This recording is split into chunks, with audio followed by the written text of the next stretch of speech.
Welcome to Nerdy Side, Chapter 17, Locomotion and Movement. चलिए start करते हैं। तो देखिए इस चैप्टर में हम क्या क्या कवर करने वाले हैं। सबसे पहले मूवमेंट और लोकोमोशन का बेसिक बट बहुत इंपॉर्टेंट डिफरेंस समझेंगे। फिर मसल्स के अंदर चलेंगे, उनके टाइप्स, उनका स्ट्रक्चर, सब कुछ। उसके बाद आएगा इस चैप्टर का सबसे इंपॉर्टेंट हिस्सा, स्लाइडिंग फिलामेंट थ्योरी, मतलब हमारी मसल्स आखिर कॉन्ट्रैक्ट कैसे करती हैं। फिर हम बॉडी के मेन फ्रेम यानी स्केलेटल सिस्टम और जॉइंट्स को देखेंगे, और एंड में एग्जाम के लिए जो सबसे जरूरी डिसऑर्डर्स हैं उन्हें भी कवर करेंगे। तो पूरा चैप्टर अच्छे से कवर हो जाएगा। ठीक है, तो शुरुआत करते हैं बिल्कुल बेसिक से। देखो, ये दो टर्म्स हैं मूवमेंट और लोकोमोशन। इनमें अक्सर कंफ्यूजन हो जाती है, तो सबसे पहले इसी को क्लियर करते हैं कि इनमें आखिर फर्क क्या है। देखो, मूवमेंट एक आप कह सकते हो एक जनरल टर्म है। बॉडी के किसी भी पार्ट की पोजीशन में चेंज हुआ तो वो मूवमेंट है। जैसे मैं भी बोलते हुए हाथ हिला रहा हूं, ये एक मूवमेंट है, सिंपल। लेकिन लोकोमोशन थोड़ा स्पेसिफिक है। लोकोमोशन वो मूवमेंट है जिससे आपकी जगह बदल जाए, आपकी लोकेशन चेंज हो जाए।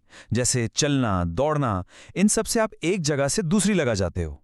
एनसीईआरटी की एक गोल्डन लाइन है इसके लिए, इसे हमेशा याद रखना। All locomotions are movements but all movements are not locomotions. इसका सीधा सा मतलब है कि जब आप चलते हो तो वो लोकोमोशन है, और उसमें आपके पैर मूव भी कर रहे हैं तो मूवमेंट भी है। लेकिन जब आप बैठे बैठे सिर्फ अपनी आंखें ब्लिंक करते हो तो वो मूवमेंट तो है, पर उससे आपकी जगह तो नहीं बदली ना, तो वो लोकोमोशन नहीं है। क्लियर? अच्छा, अब थोड़ा और डीप जाते हैं, सेल लेवल पर। हमारी बॉडी के सेल्स तीन मेन तरह के मूवमेंट दिखाते हैं।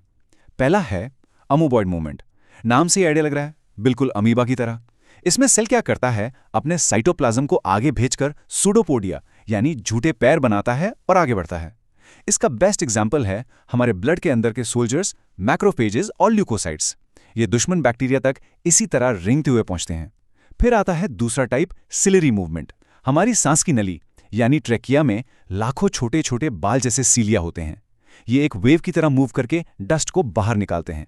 और तीसरा, जिसके ऊपर पूरा चैप्टर बेस्ड है, वो है मस्कुलर मूवमेंट।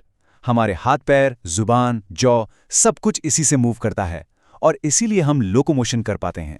तो मस्कुलर मूवमेंट की बात चली है तो अब डिटेल में उसी स्पेशल टिश्यू को समझते हैं जो ये सब करवाता है। हाँ, हम बात कर रहे हैं मसल्स की। एक बहुत इंटरेस्टिंग फैक्ट है, पता है, एक एडल्ट ह्यूमन की बॉडी का जो टोटल वेट होता है ना, उसका लगभग 40 से 50% सिर्फ और सिर्फ मसल्स का होता है। ये एनसीईआरटी का डेटा है, और इससे आप अंदाजा लगा सकते हो कि मसल्स हमारी बॉडी के लिए कितनी ज़रूरी हैं। अब देखो, हमारी बॉडी में बेसिकली 3 तरह की मसल्स होती हैं। इस टेबल से समझना बहुत आसान हो जाएगा। पहले हैं स्केलेटल मसल्स, जैसा नाम है वैसा काम। ये आपके स्केलेटन यानी हड्डियों से जुड़ी होती हैं। इनकी अपीयरेंस स्ट्राइएटेड होती है, मतलब इन पे लाइट और डार्क बैंड्स दिखते हैं। और सबसे इंपॉर्टेंट, इनका कंट्रोल आपके हाथ में है। ये वॉलंटरी हैं, आप चाहो तो हाथ उठाओ, चाहो तो मत उठाओ। दूसरे टाइप के हैं विसरल, या इन्हें स्मूथ मसल्स भी कहते हैं। ये आपके इंटरनल ऑर्गन्स में मिलते हैं, जैसे पेट, इंटेस्टाइन की दीवारों में। इनकी अपीयरेंस नॉन स्ट्राइटेड होती है, कोई बैंड्स नहीं होते, और इनका कंट्रोल आपके हाथ में बिल्कुल नहीं है। ये इनवॉलंटरी हैं, खाना अपने आप डाइजेस्ट होता है, आप उसे कंट्रोल नहीं कर सकते। और तीसरे हैं एकदम स्पेशल, कार्डियक मसल्स। ये सिर्फ और सिर्फ हार्ट में मिलती हैं। इनकी खास बात यह है कि ये दिखने में तो स्केलेटल जैसी स्ट्राइटेड हैं, पर कंट्रोल में विसरल जैसी इनवॉलंटरी हैं। और हाँ, ये ब्रांच्ड भी होती हैं। चलो अब मसल के अंदर जूम करके देखते हैं। मसल के अंदर होते हैं मसल फाइबर्स, उनके अंदर होते हैं मायोफाइब्रिल्स, और इन मायोफाइब्रिल्स की जो सबसे छोटी लेकिन सबसे इंपॉर्टेंट फंक्शनल यूनिट है, उसे कहते हैं सार्कोमेयर। याद रखिए, सार्कोमेयर मसल कॉन्ट्रैक्शन की फंक्शनल यूनिट है। ये 2 जी लाइंस के बीच का एरिया होता है। असल में जब भी मसल कॉन्ट्रैक्ट करती है तो लाखों करोड़ों सार्कोमेयर एक साथ छोटे हो जाते हैं। अब इस डायग्राम में आते हैं, ध्यान से देखिए। ये जो 2 वर्टिकल लाइंस हैं, ये हैं जी लाइंस। इनके बीच का पूरा हिस्सा एक सार्कोमियर है। अब इसमें आपको लाइट और डार्क बैंड्स दिख रहे हैं। ये जो डार्क वाला बैंड है, इसको कहते हैं ए बैंड या एनाइसोट्रोपिक बैंड, और जो लाइट वाला बैंड है, इसको कहते हैं आई बैंड या आइसोट्रोपिक बैंड। जी लाइन जो है वो आई बैंड के ठीक बीच से जाती है, और ए बैंड के बीच में एक हल्का सा लाइट एरिया दिख रहा है ना, जहां सिर्फ थिक फिलामेंट्स हैं, उससे कहते हैं एच जोन। तो याद रखिए, G line, I band, A band और एच जोन। तो ये आई बैंड और ए बैंड आखिर बने किसके हैं? ये 2 हीरो प्रोटीन्स के बने हैं, एक्टिन और मायोसिन। जो थिन फिलामेंट है वो है एक्टिन। एक्टिन अकेला नहीं होता, इसके साथ 2 और प्रोटीन्स होते हैं, ट्रोपोमायोसिन और ट्रोपोनिन। सिंपल भाषा में, जब मसल रेस्ट कर रही होती है तो ये ट्रोपोनिन एक लॉक की तरह काम करता है, ये मायोसिन को जुड़ने नहीं देता।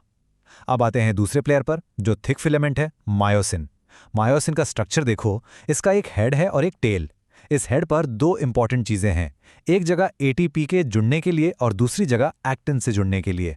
और यही हेड एक एंजाइम भी है, एटीपीएस, जो एटीपी को तोड़ता है। ठीक है, तो अब हमने सारे प्लेयर्स को अच्छे से जान लिया है, एक्टिन, मायोसिन, ट्रोपोनिन। अब आते हैं मेन इवेंट पर, चैप्टर का सबसे क्रूशियल टॉपिक। ये मसल आखिर कॉन्ट्रैक्ट कैसे करती है? इसके पीछे जो थ्योरी है उसे कहते हैं स्लाइडिंग फिलामेंट थ्योरी। ये पूरा प्रोसेस एक स्टेप बाय स्टेप कहानी की तरह है। ध्यान से सुनना। Step 1, signal. सबसे पहले आपके ब्रेन से यानी सीएनएस से एक सिग्नल चलता है मोटर न्यूरॉन के थ्रू और मसल तक पहुंचता है। इस जंक्शन को कहते हैं neuromuscular junction. Step 2, calcium release.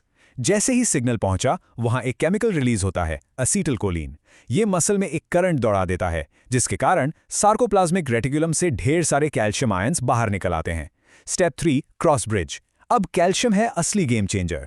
ये जाकर सीधा उस लॉक यानी ट्रोपोनिन से जुड़ जाता है। जैसे ही कैल्शियम जुड़ा, ट्रोपोनिन साइड हट जाता है और एक्टिन की बाइंडिंग साइट्स खुल जाती हैं। अब मायोसिन का हेड फौरन जाकर एक्टिन से जुड़ जाता है। इसे कहते हैं cross bridge formation. Step 4, power stroke. जुड़ते ही मायोसिन हेड जोर से एक्टिन को अंदर की तरफ खींचता है, ए बैंड के सेंटर की तरफ। इसे कहते हैं पावर स्ट्रोक। इसी से ही सार्कोमियर छोटा हो जाता है। और स्टेप 5, रीसेट। जैसे ही एक नया एटीपी आकर मायोसिन हेड से जुड़ता है, वो एक्टिन को छोड़ देता है, क्रॉस ब्रिज टूट जाता है और ये साइकिल चलती रहती है जब तक कैल्शियम और एटीपी दोनों वहां पर हैं। अब देखो इन दोनों इमेजेस में क्या फर्क है। लेफ्ट साइड में है रिलैक्स्ड मसल, आई बैंड की चौड़ाई देखो, एच जोन भी साफ दिख रहा है। अब राइट साइड में देखो कॉन्ट्रैक्टेड मसल, एक्टिन फिलामेंट्स अंदर की तरफ स्लाइड कर गए हैं। नतीजा, आई बैंड छोटा हो गया और एच जोन तो लगभग गायब ही हो गया। लेकिन एक चीज पर गौर करो जो एग्जाम में पूछी जाती है, ए बैंड की लेंथ उतनी ही है। ए बैंड कॉन्ट्रैक्ट नहीं होता, सिर्फ आई बैंड शॉर्ट होता है। ये पॉइंट बहुत इंपॉर्टेंट है। अच्छा, मसल्स तो इंजन की तरह है, पर इंजन को चलने के लिए एक चैसी, एक फ्रेम तो चाहिए ना। तो अब हम उसी फ्रेम की बात करेंगे। वो फ्रेमवर्क है हमारा स्केलेटल सिस्टम। हम एडल्ट्स में ये 206 हड्डियों से बना होता है। इस पूरे स्केलेटन को हम पढ़ने की आसानी के लिए दो हिस्सों में बांटते हैं। पहला है एक्सियल स्केलेटन। ये हमारी बॉडी की मेन एक्सिस है, बीच का हिस्सा। इसमें क्या क्या आता है? स्कल, वर्टिब्रल कॉलम, स्टर्नम और रिब्स, टोटल 80 हड्डियां। और दूसरा हिस्सा है एपेंडिकुलर स्केलेटन। इसमें आते हैं हमारे हाथ, पैर और उनको एक्सियल स्केलेटन से जोड़ने वाले गर्डल्स। इसमें होती हैं टोटल 126 हड्डियां। चलो अब एक्सियल स्केलेटन के एक बहुत ही इंपॉर्टेंट पार्ट को देखते हैं, हमारा रिब केज। इसका सबसे जरूरी काम है हमारे डेलिकेट ऑर्गन्स जैसे हार्ट और लंग्स को सुरक्षा देना। अब ये बनता कैसे है? देखो, पीछे की तरफ है थोरेसिक वर्टेब्रे, आगे है एक फ्लैट बोन जिसे कहते हैं स्टर्नम, और इन दोनों को साइड से जोड़ती हैं 12 जोड़ी रिब्स। अब ये जो 12 जोड़ी रिब्स है ना, इन्हें भी हम 3 टाइप में डिवाइड करते हैं इस बेसिस पर कि आगे स्टर्नम से कैसे जुड़ती हैं। बहुत सिंपल है। पहली 7 जोड़ी उन्हें कहते हैं ट्रू रिब्स। क्यों? क्योंकि वो डायरेक्टली सीधा स्टर्नम से जुड़ती हैं। उसके बाद अगली 3 जोड़ी यानी 8, 9 और 10 इन्हें कहते हैं फॉल्स रिब्स। ये डायरेक्टली स्टर्नम से नहीं जुड़ती बल्कि 7th रिब के कार्टिलेज से जुड़ जाती हैं। और आखिरी 2 जोड़ी 11th और 12th वो तो आगे जुड़ती ही नहीं है, इसलिए उन्हें कहते हैं फ्लोटिंग रिब्स। सिंपल। अब सोचो, हड्डियां तो आपस में जुड़ गई, पर अगर वो मूव ही ना कर पाए तो? जैसे दरवाजे को मूव करने के लिए कब्जे यानी हिंजेस चाहिए होते हैं, वैसे ही हड्डियों को मूव करने के लिए चाहिए होते हैं जॉइंट्स। तो जॉइंट क्या है? बस वो पॉइंट जहां 2 हड्डियां मिलती हैं और जहां से मूवमेंट पॉसिबल होता है। मूवमेंट के बेसिस पर हम जॉइंट्स को 3 मेन टाइप्स में बांट सकते हैं। पहले हैं फाइब्रस जॉइंट्स। ये बिल्कुल भी मूवमेंट अलाउ नहीं करते, इमूवेबल होते हैं। जैसे हमारे स्कल की हड्डियां, वो आपस में सूचर से जुड़ी हैं ताकि ब्रेन को सॉलिड प्रोटेक्शन मिले। फिर आते हैं कार्टिलेजनस जॉइंट्स। ये थोड़ा सा लिमिटेड मूवमेंट अलाउ करते हैं। इसका बेस्ट एग्जांपल है हमारी बैकबोन में 2 वर्टिब्रे के बीच के जॉइंट्स। और फिर आते हैं तीसरे, जो सबसे कॉमन है, साइनोवियल जॉइंट्स। ये आराम से काफी ज्यादा मूवमेंट अलाउ करते हैं। इनकी पहचान है कि इनके बीच में एक साइनोवियल फ्लूइड होता है जो लुब्रिकेशन का काम करता है। हमारा घुटना, कंधा, ये सब साइनोवियल जॉइंट्स ही हैं। चलिए अब आते हैं इस चैप्टर के फाइनल और एग्जाम के पॉइंट ऑफ व्यू से बहुत इंपॉर्टेंट सेक्शन पर। अब हम इस पूरे सिस्टम से जुड़े कुछ कॉमन डिसऑर्डर्स यानी बीमारियों को समझेंगे। इनके की पॉइंट्स याद रखना जरूरी हैं। माइस्थीनिया ग्रेविस ये एक ऑटो इम्यून डिसऑर्डर है जो न्यूरोमस्कुलर जंक्शन को अफेक्ट करता है। मस्कुलर डिस्ट्रोफी ये एक जेनेटिक डिसऑर्डर है जिसमें मसल का प्रोग्रेसिव डिजेनरेशन होता है। टेटैनी ये बॉडी में कैल्शियम की कमी से होता है जिससे मसल्स में रैपिड स्पैज़म्स होते हैं। आर्थराइटिस इसका सिंपल मतलब है जॉइंट्स में इन्फ्लेमेशन यानी सूजन। ऑस्टियोपोरोसिस ये एज रिलेटेड है, इसमें बोन मास कम हो जाता है, हड्डियां कमजोर हो जाती हैं। और आखिरी है गाउट, ये जॉइंट्स में यूनिक एसिड के क्रिस्टल्स के जमने से होता है जिससे काफी दर्द और सूजन होती है। तो अब तक जो भी पढ़ा उसको टेस्ट करते हैं। चलो एक कॉमन एग्जाम क्वेश्चन सॉल्व करते हैं। सवाल है, स्लाइडिंग फिलामेंट थियरी के बेसिस पर मसल कंट्रैक्शन का मैकेनिज्म एक्सप्लेन कीजिए। सोचो आप इसका आंसर कैसे लिखोगे। एक अच्छा फुल मार्क्स वाला आंसर लिखने के लिए आपको इन पॉइंट्स को कवर करना ही होगा। पहले बताओ कि सिग्नल सीएनएस से आता है और एसिटाइल कोलिन रिलीज होता है। फिर समझाओ कि कैसे कैल्शियम रिलीज होता है और ट्रोपोनिन से बाइंड करता है। इसके बाद आएगा मेन पार्ट, क्रॉस ब्रिज का बनना, पावर स्ट्रोक होना और इसमें एटीपी का यूज। और हाँ, ये पॉइंट बिल्कुल मत भूलना कि आई बैंड छोटा होता है पर ए बैंड की लेंथ कांस्टेंट रहती है। और एंड में नए एटीपी के आने से क्रॉस ब्रिज कैसे टूटता है और मसल रिलैक्स होती है, ये लिखकर आंसर को फिनिश करो। पूरे मार्क्स मिलेंगे।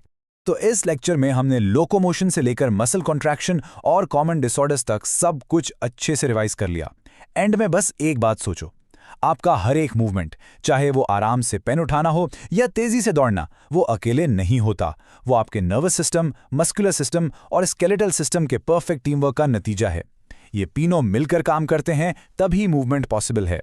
अगर ये एक्सप्लेनर आपके लिए हेल्पफुल था तो एक बार हाइप्स जरूर करना।